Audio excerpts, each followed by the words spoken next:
छत्रपती संभाजीनगरमध्ये उद्धव बाळासाहेब ठाकरे गटात माजी महापौर रशीद मामू यांच्या प्रवेशावरून राजकीय वातावरण तापले।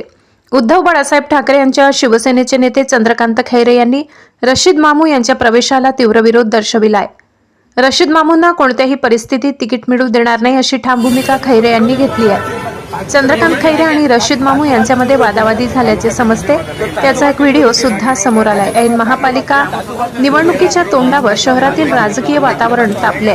खैरे यांच्या मते रशीद मामूंनी यापूर्वी शिवसेनेवर दगडफेक केली होती आणि दंगली घडवून शिवसैनिकांना मारहाण केली होती, त्यामुळे अशा व्यक्तीला पक्षात प्रवेश देणे आणि तिकीट देणे हे मान्य नाही।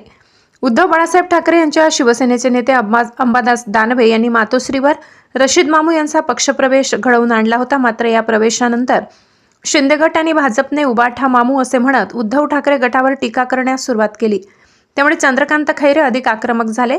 खैरे यांच्या आक्रमक भूमिकेनंतर रशीद मामू यांना भेटण्यासाठी शिवसेना भवनात आले होते, परंतु चंद्रकांत खैरे यांनी त्यांना भेटण्यास स्पष्ट नकार दिला।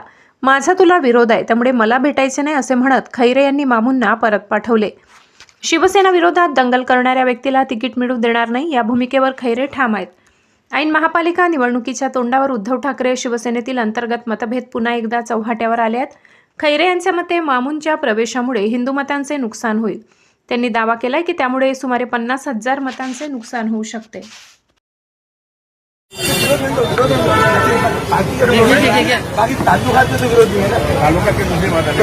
विरोध